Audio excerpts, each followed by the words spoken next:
Good afternoon to everyone joining us from across the continent. We are hosting today the U.S. Department of State's Global AIDS Coordinator and Senior Bureau Official for Global Health Security and Diplomacy, Ambassador John Nkengasong.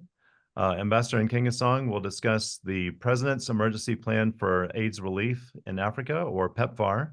The importance of establishing strong public-private partnerships for sustainability of the response, government ownership and leadership in the HIV/AIDS response. So as always on a hub call, we will begin today's briefing with opening remarks from Ambassador Nkengasong. Then we will turn to your questions. We'll try to get to as many of your questions as possible during the briefing. So with that introduction, I'll turn it over to Ambassador Nkengasong for his opening remarks. Thank you. Good afternoon to everyone. Let me extend a very warm welcome to all of you.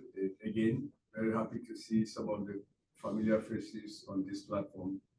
The media and the press play a critical role in collective response to disease threats and even to our collective healthcare programs on the continent. So I really take it as a point of honor to continue to engage with you all on this platform.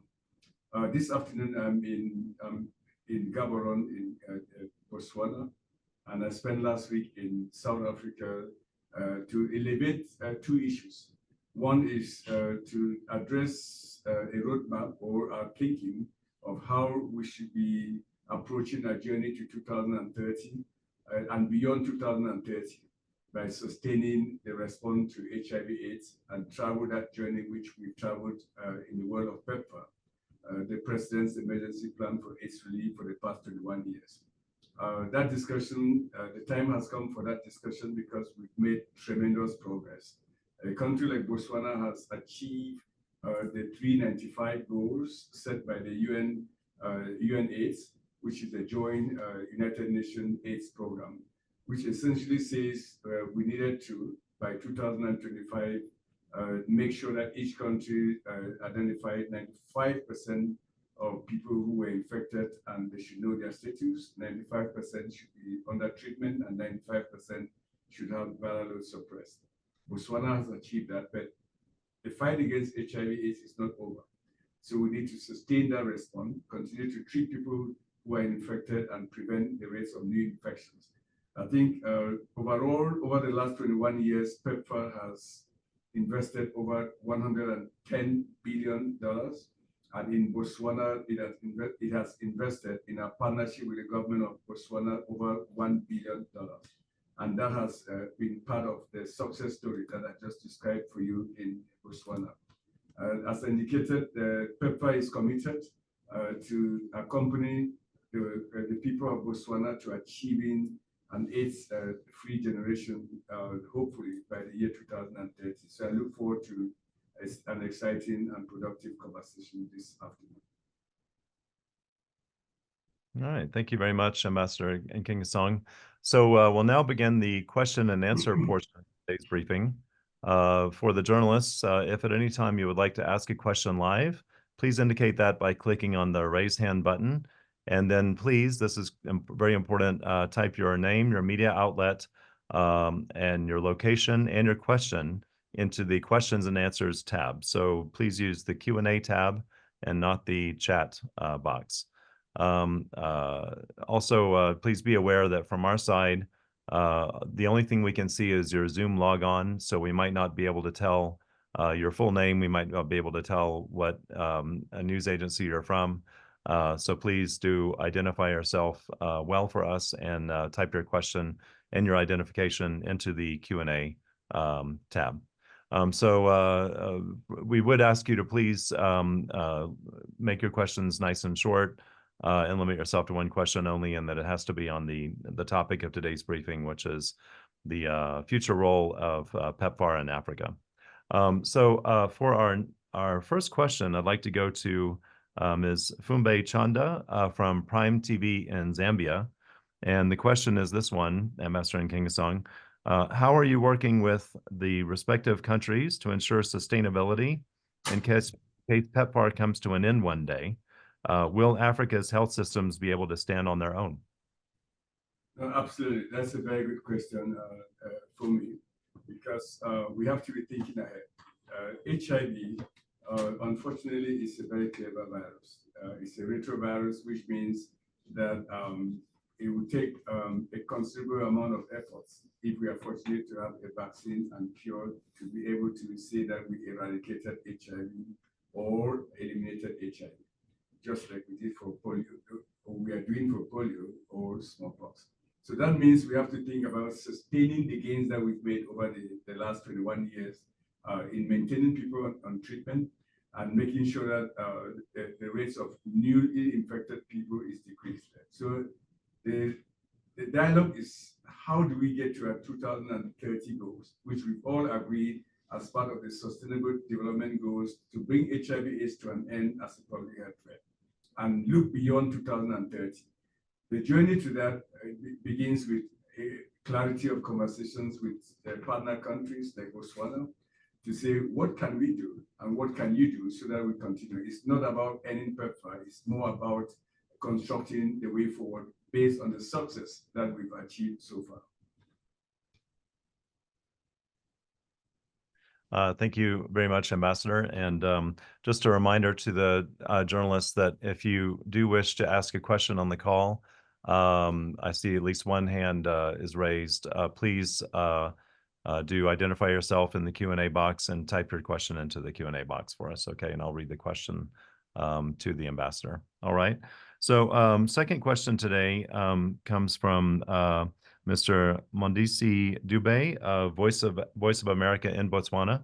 And the question is, Ambassador, what is your view on HIV/AIDS being regarded as the forgotten pandemic, and amid other emerging global health threats such as COVID-19, mpox, climate change, and conflicts in Ukraine and the Middle East, how have these impacted funding for HIV programs, and not just in Botswana, but in Africa in general? Absolutely. Let me first of all state that HIV/AIDS is not a disease of the past, it's a disease of the present. And we should be very careful not to be vulnerable to our own success.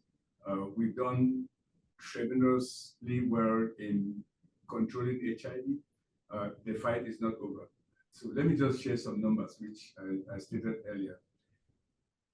Just last year alone in Botswana, the country recorded 4,300 new cases of infections, and mainly amongst young people. I don't think we in this country, we recorded 4,000 cases of mpox or any other emerging disease. So I think HIV is still there. HIV is still killing people. That if we know that on UNAIDS data, last year alone, there were 650,000 people in the world that died of HIV/AIDS, and 60% of those were in Africa. 60% of those. And I don't know that mpox has killed over the course of 1 year 450,000 people. That will be 60% of the deaths, the global deaths. So HIV is still there. The unfortunate thing and the warning to all of us is that HIV is a hidden pandemic. It doesn't disrupt. It's very quiet in our communities and spreads silently. So because of that, it's not so visible. And because of the success, remarkable success that we've achieved over the last 2 decades, we do not go to the clinics and see the face of the HIV and the ugly face of HIV all over. So because of that, it's fair to say that it's not very visible in the political radar of many countries as it was before. And that's one of the reasons that I'm beginning a tour of the continent to meet with the highest leadership of each country to say, look, we've made progress, but the fight against HIV/AIDS is not over. You need to continue to commit your own resources to the fight as we commit the US resources to it.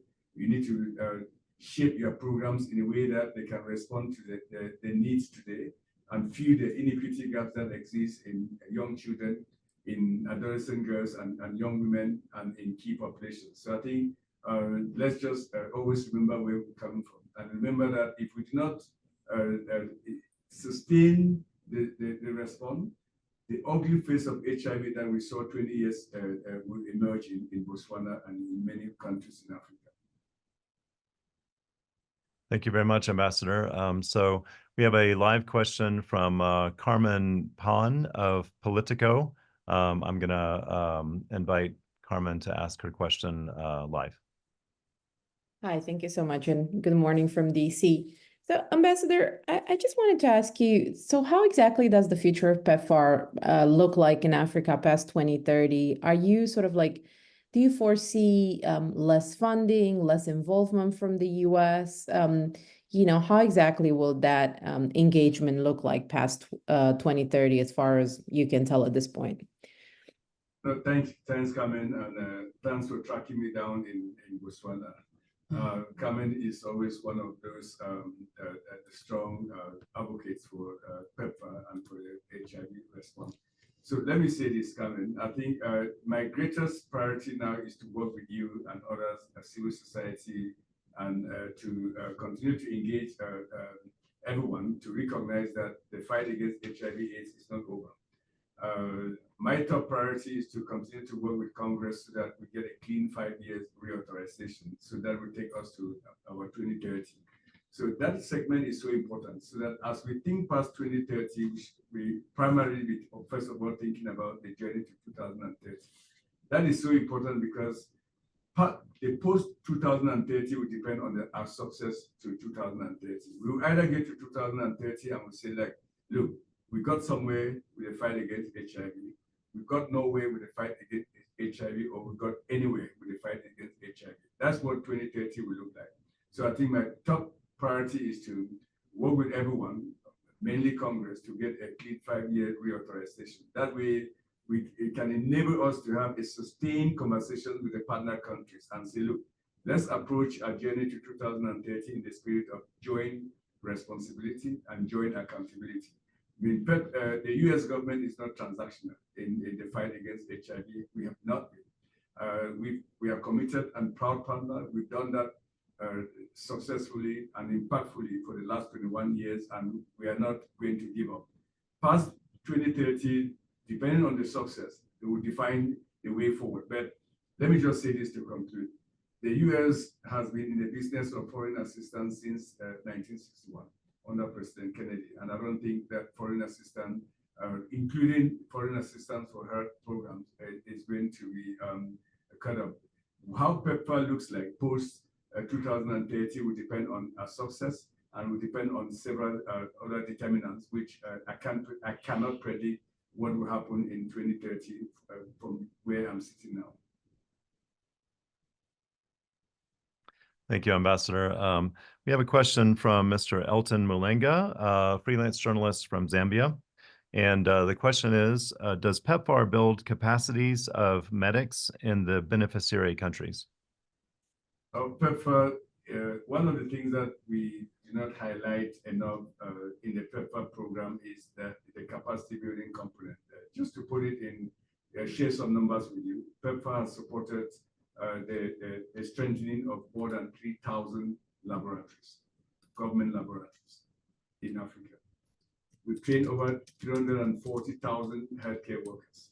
We've strengthened over 170,000 health facilities across the continent. And we've supported, we've been critical in supporting the strengthening of information systems, surveillance systems, and commodities supply chain management across many African countries that have served as a platform to enable countries to respond to other disease threats that they are currently facing, including Mpox, COVID. A lot of the COVID successes that we saw in Africa were on the backbone of what PEPFAR established. So we are very proud partners in strengthening health systems on the continent.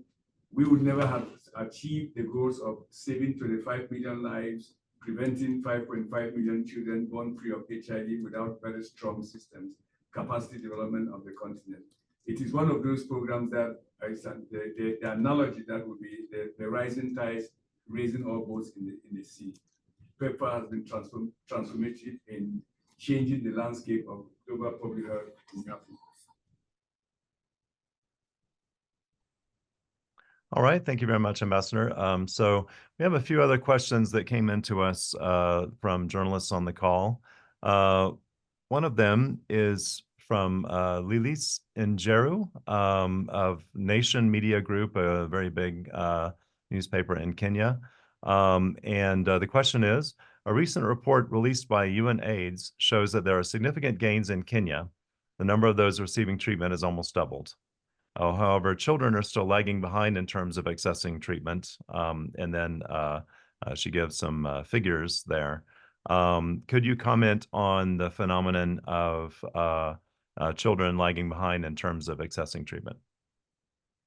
The situation of children lagging behind is concerning and should be concerning to everyone who cares. If you think of inequities in global health and public health, access to children to treatment and maintaining viral suppression in children is really something we should all consider seriously. And PEPFAR is prioritizing that. PEPFAR just announced last year a special initiative called Safe Delivery and Healthy Babies. That is a $40 million initiative that is aimed at strengthening, continuing to strengthen our partnerships to address that gap that you just mentioned. And it's not just in Kenya. We see that across the board in all PEPFAR-supported countries. And we work with UNAIDS and Global Fund and other partners to launch an alliance to fight HIV/AIDS in children. The key question is always, where are the children? Where should we find them? How should we access them?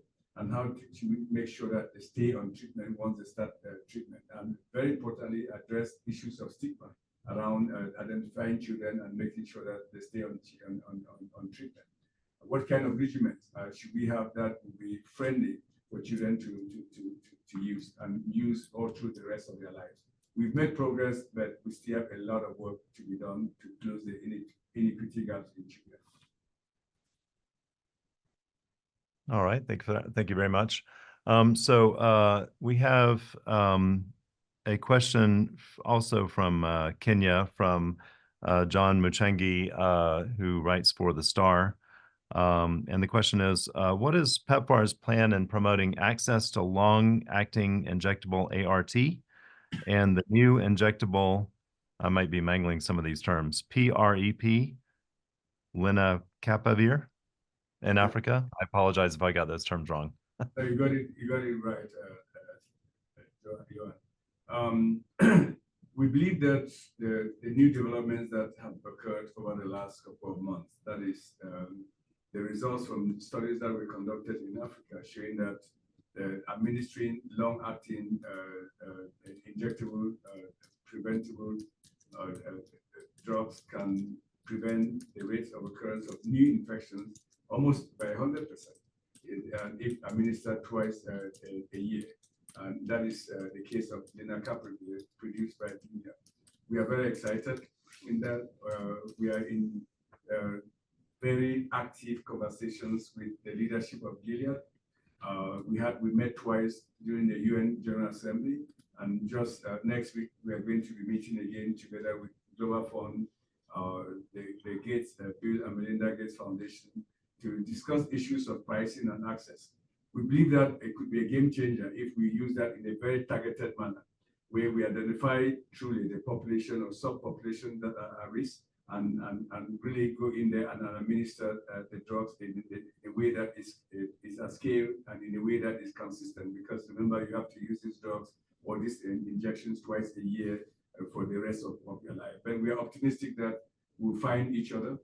That is in terms of volumes and price points, so that we can translate these new developments, scientific developments, into programs. What we call from the research labs into the arms of the people that are in need. You also, as we speak, have other injectable long-acting PrEP produced by VIP, the company that produces the Cabernet that you mentioned. But that intervention is administered every 2 months. So again, it shows you the power of science and innovation as we fight HIV/AIDS.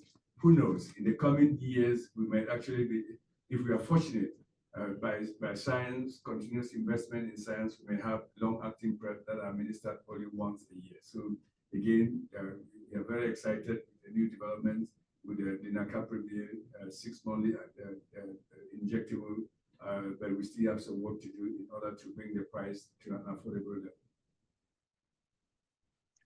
Thanks, Ambassador, for that update. It's very promising. So we have a couple of questions came in from Uganda. I think they're somewhat related, so I'm just going to read both of those questions. The first one is from Joyce Namugambe of MS News in Uganda. The question is, how can we help people living with HIV to come out confidently and speak? And then the second question from Mr. Byamukama Aloysius of Mama FM in Uganda.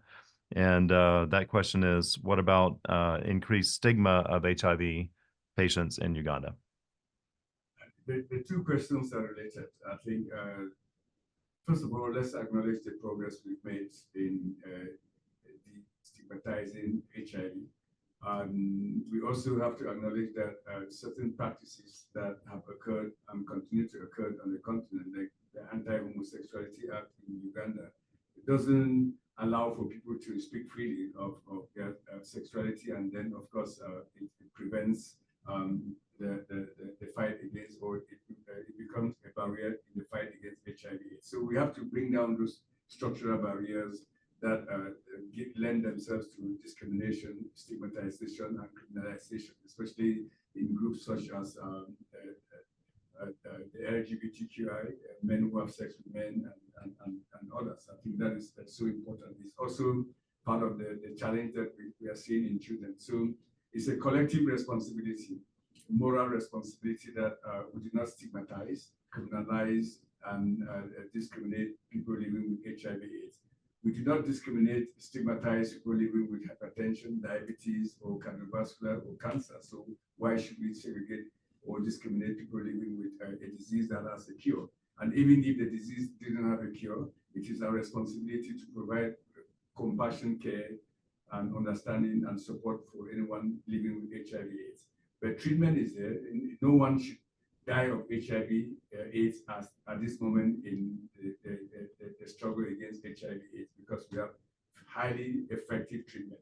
No one, and I absolutely mean no one, should die from HIV/AIDS in this day and age.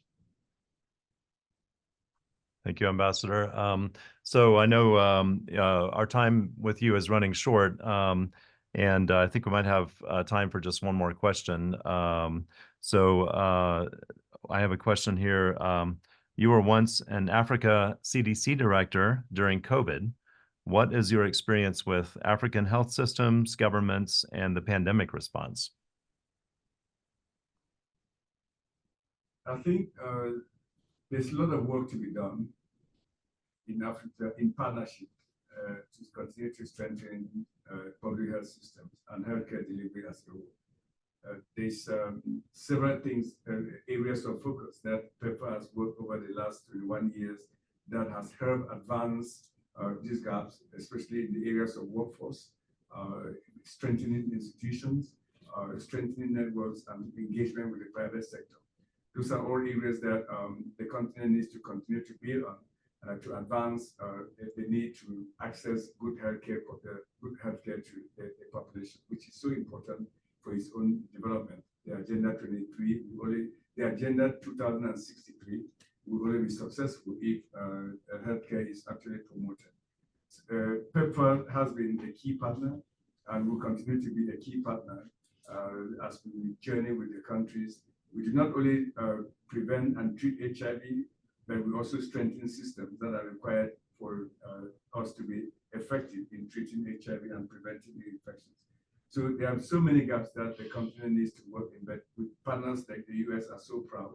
We've invested, as I indicated earlier, $110 billion on this continent to supporting the fight against HIV/AIDS, and a lot of that has gone into strengthening infrastructure that is required and has enabled us to get to where we are today.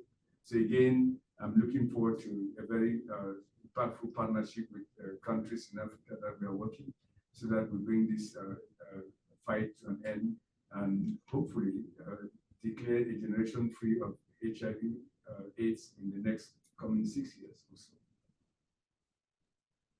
All right. Thank you, Ambassador Nkengasong. We have covered a lot of ground today. I know you're busy and your time is limited, so I really appreciate you spending this half hour with us. Do you have any final words for us? My final word is that the journey to 2030 and beyond will depend on effective partnerships. As I've described a whole concept of sustainability is how do we get to 2030 and how do we project beyond 2030 so that anyone and everyone living with HIV/AIDS continue to have quality care. And there are only 4 things that we need to do. We need to raise political awareness.